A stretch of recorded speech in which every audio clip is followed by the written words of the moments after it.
Kemarin aku baru beli tas baru loh. Yang merek Louis Vuitton bukan? Iya. Itu belinya di mana ya? Aku belinya kemarin di Bali, balik aku liburan. Oh ya, itu lagi diskon nggak? Enggak, kemarin aku belinya 10 juta. Ini warnanya hitam doff ya? Ada yang hitam glossy nggak? Hai guys, kalian lagi ngomongin apa sih? Kami lagi ngomongin tas. Masa yang berbicara aku baru beli tas. Oh, beli di mana dong? Belinya di Bali 10 juta harganya. Oh, ya bagus banget. Ya, tas kamu baru juga ya? Iya sih, udah lama. Kenapa? Coba lihat dong, boleh? Warnanya jadi pucat gitu ya? Kotor lagi ya? Bahannya juga tuh bagus. Terus kamu juga baca, kamu beli di mana? Kalau kita mau beli di Jakarta, ke liburan. Mereknya apa? Waduh, berapa harganya? Murah kok, kita kuliah di diskon. Oh, pantesan. Kadang ya harga murah tuh belum menunjukkan kualitas gitu kan. Itu kelihatan banget kan? Jahitannya yang rapi, dua-dua. Terus karena ada tipis ya. Jadi mungkin lain kali kalau kita membeli produk itu jangan anjlok murah gitu kan. Sesuai juga sama kualitas, sama bahan gitu kan. Jangan mentang-mentang murah terus kita beli. Buat apa gitu kan? Kalau produknya kurang bagus, produknya kurang bagus gitu kan.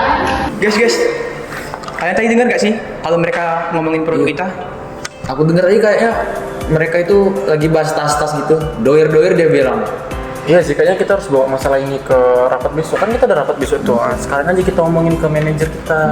Tidak bisa dibiarkan ini. Iya. Produk kita ini tanggung jawab. Boleh. Nanti Harus kita tingkatin bilang mutu. ke manajer kita. Oke, pas rapat besok.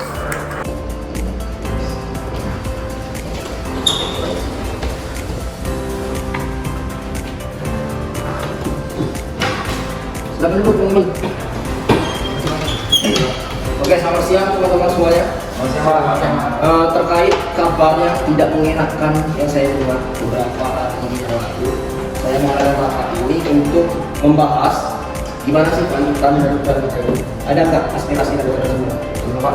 Oke. Pertama itu yang saya dengar dari Tuhan mengenai bahan untuk produk kita, proses yang kita produksi bahannya itu terlalu tipis kalau dari konsumen, sehingga kita meningkatkan bahan yang kita pakai untuk produksi tas itu, seperti kita mencari supplier baru, karena di pasaran saat ini bahan kita itu sudah merasain di luar standar termasuk.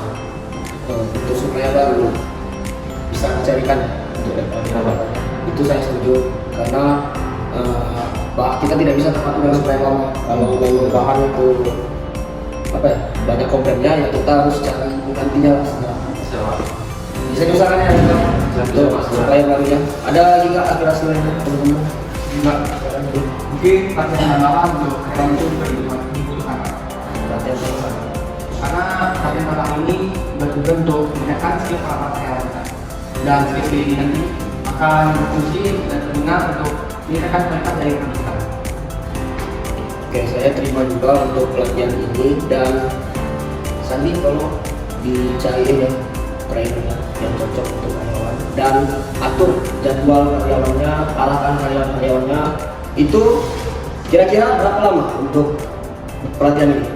Mungkin 1 sampai 2 bulan. Oke, pokoknya terus koordinasi sama saya dan kerjakan segera ya Sandi. Untuk aspirasi selanjutnya ada? Mungkin ya Pak, saya lebih ke kemudian karena saya lihat itu karantina itu kurang mendapatkan reward dari perusahaan. Contohnya mungkin reward bulanan, mungkin cuti, itu mungkin bisa Bapak pertimbangkan mengenai reward yang saya tawarkan tadi. Di mana nanti pemberitaan nanti kan bisa berdampak mutu dari sebuah produk tersebut. Saya setuju dan jujur ini sudah saya pikirkan sejak lama tentang cuti dan sebagainya. Mungkin kedepannya itu saya akan membuat kebijakan baru untuk perusahaan ini untuk karyawan ya di tempatnya seperti libur, cuti yang kalian sebutkan tadi, atau mungkin reward untuk kerja aktif per bulan supaya karyawan kita lebih semangat daripada bekerja.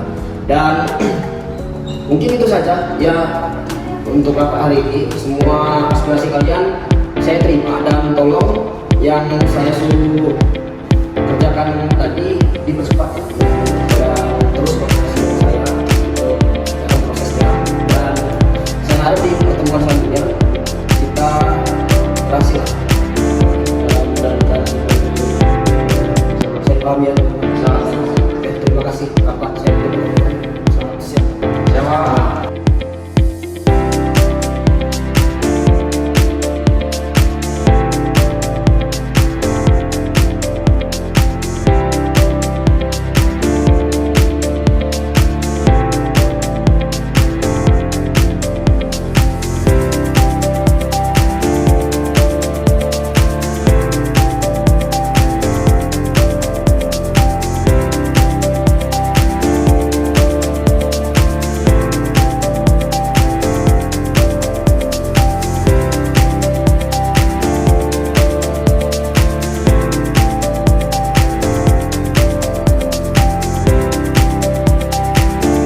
kita mengadakan rapat evaluasi tentang bulan ini.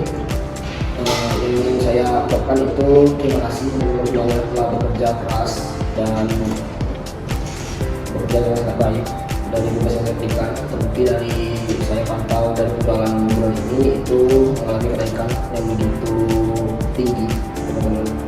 Saya ucapkan terima kasih dan untuk selanjutnya saya ingin memberi pesan untuk teman-teman semuanya, jangan berpuas hati, tetap konsisten teman-teman, dan tetap inovasi lah untuk kita, karena konsumen itu tidak ingin membeli produk yang sama terus. Jadi saya harapkan untuk meningkatkan lagi inovasi dan evolusi terus produk. Itu saja mungkin apa yang ingin saya bicarakan pada hari ini. Tanpa saya tutup, selamat pagi. Ya, assalamualaikum warahmatullahi wabarakatuh. Jadi kelompok kami kali ini akan membahas tentang manajemen mutu atau berkualitas. Manajemen itu bisa dikatakan sebagai aliran, teman-teman. Nah, di suatu manajemen ini ada beberapa pendekatan-pendekatan yang harus kalian ketahui. Yang pertama itulah pendekatan manusia, pendekatan sistem, pendekatan sains, dan pendekatan kuantitatif. Dalam membicarakan keempat pendekatan ini, memang keempat pendekatan ini memang membicarakan topik yang sama, teman-teman, tetapi pendekatan alirannya berbeda. Kita bicarakan lebih dalam lagi, kita masuk ke evolusi manajemen mutu atau manajemen berkualitas. Yang selanjutnya yaitu praktik organisasi. Praktik organisasi biasanya terletak pada beberapa aspek seperti kepemimpinan, pernyataan misi, prosedur kerja yang efektif, serta dukungan staf. Yang pertama yaitu kepemimpinan. Setiap orang sepakat dan setuju bahwa dalam suatu organisasi perlu adanya seorang pemimpin yang memiliki jiwa tegas dan berani, sehingga ia mampu membawa perusahaan ke arah atau tujuan yang telah ditentukan. Yang kedua yaitu pernyataan misi. Sebelum organisasi atau perusahaan didirikan, pastinya mereka memiliki tujuan dan misi, sehingga mereka memiliki target dan goal yang akan dicapai pada kedepannya. Yang ketiga yaitu prosedur operasi yang efektif. Pada perusahaan dan organisasi pada saat ini biasanya memiliki birokrasi yang terlalu rumit dan panjang. Birokrasi yang terlalu panjang inilah yang harus kita sederhanakan. Yang keempat yaitu dukungan staf.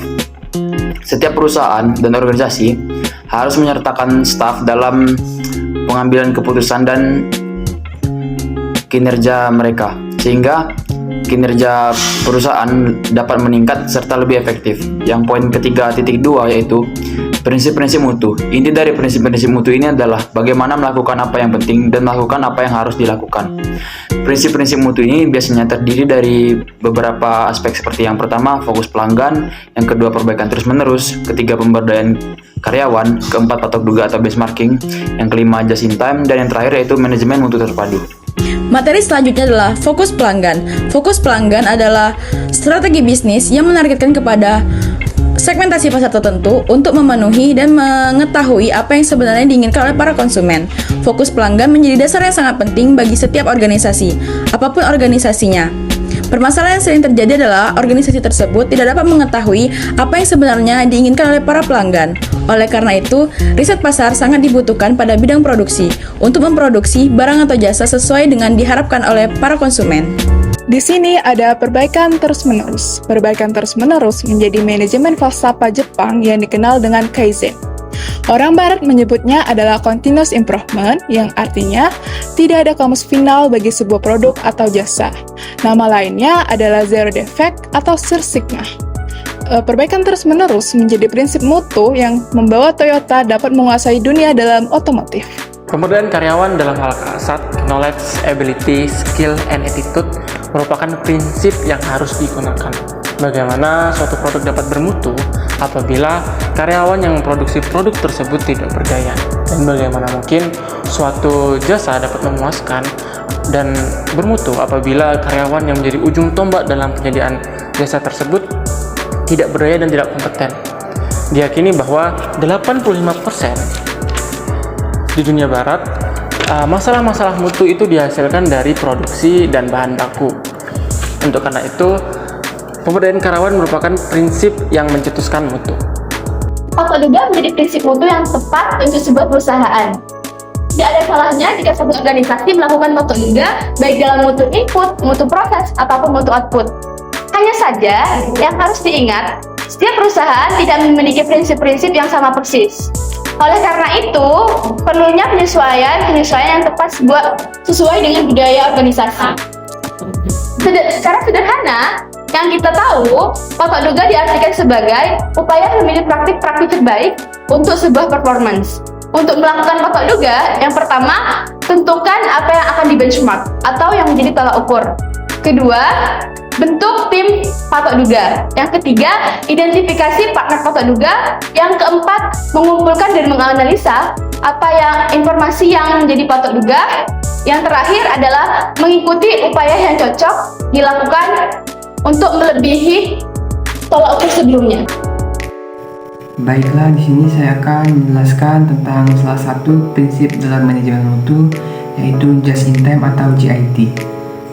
Just in time ini sendiri merupakan salah satu prinsip dalam manajemen mutu yang bertujuan untuk menciptakan proses produksi yang efisien dengan menghilangkan segala bentuk pemborosan. Sistem ini pertama kali dikembangkan oleh Toyota di Jepang, kemudian diterapkan oleh berbagai industri di seluruh dunia termasuk Indonesia. Intinya, just in time ini mengajarkan bahwa perusahaan hanya memproduksi sesuai dengan kebutuhan dalam jumlah yang tepat dan juga waktu yang tepat. Selanjutnya adalah piranti untuk MMT. Nah, piranti untuk MMT ini terbagi menjadi 7 bagian.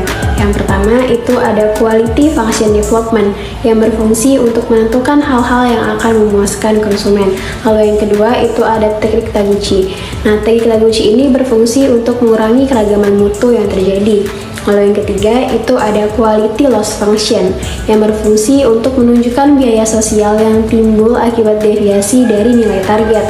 Lalu yang keempat itu ada diagram Pareto yang berfungsi untuk mengurutkan penyebab dari yang paling penting hingga yang kurang penting. Lalu yang kelima itu ada bagan proses yang berfungsi untuk menunjukkan urutan dari kejadian-kejadian yang ada di dalam proses sehingga hubungan aktivitas yang ada itu dapat digambarkan dengan baik. Lalu yang keenam itu ada diagram sebab akibat yang berfungsi untuk menemukan sumber-sumber persoalan beserta solusinya. Nah, yang terakhir atau yang ketujuh itu ada Statistical Process Control atau SPC yang merupakan suatu kendali proses yang menggunakan statistik dan diagram kendali untuk menyatakan kapan kita harus menyesuaikan proses. Pemberdayaan karyawan adalah upaya mendorong atau membantu karyawan memiliki kepercayaan dalam menjalankan tugasnya dengan penuh tanggung jawab dan membuat karyawan mandiri dan mampu membuat karyawan merasa mempunyai kepercayaan dalam menjalankan tugasnya dan bisa bekerja secara efektif. Pemberdayaan karyawan meliputi pemberdayaan KASA, yaitu Knowledge, Ability, Skill, and Attitude. Apa sih kepuasan pelanggan itu? Kepuasan pelanggan adalah rasa senang atau rasa puas yang dialami oleh konsumen setelah menggunakan produk atau jasa dari sebuah perusahaan. Kenapa sih kepuasan pelanggan itu penting bagi perusahaan? Karena kepuasan itu berpengaruh pada yang pertama, loyalitas dari pelanggan tersebut. Yang kedua, reputasi dari sebuah perusahaan. Dan yang ketiga adalah peluang untuk mendapatkan konsumen baru akibat dari rekomendasi. Nah, pelanggan yang puas akan menceritakan kepuasannya tersebut kepada 3 orang di sekitarnya. Tetapi, pelanggan yang tidak puas akan menceritakan ketidakpuasan tersebut kepada 10 orang lain di sekitarnya. Artinya apa? Artinya, ketidakpuasan pelanggan merupakan bom waktu yang jika tidak segera dihentikan akan meledak dan menyebabkan kerusakan bagi perusahaan. Maka dari itu, tantangan tersulit bagi perusahaan adalah menyesuaikan produk atau jasa mereka dengan keinginan dan kebutuhan dan kepuasan dari seorang pelanggan. Manajemen mutu terpadu adalah pendekatan sistematis yang berfokus pada kepuasan pelanggan melalui perbaikan terus-menerus dalam semua aspek operasi perusahaan jasa. Manajemen mutu melibatkan komitmen manajemen untuk menciptakan kualitas produk dan layanan yang melebihi harapan pelanggan dengan melibatkan seluruh elemen organisasi. Prinsip utama manajemen mutu mencakup fokus pada pelanggan, perbaikan berkelanjutan dan pengelolaan berbasis fakta. Dengan menerapkan manajemen mutu terpadu, perusahaan dapat menghasilkan efisiensi, efektivitas, dan daya saing di pasar.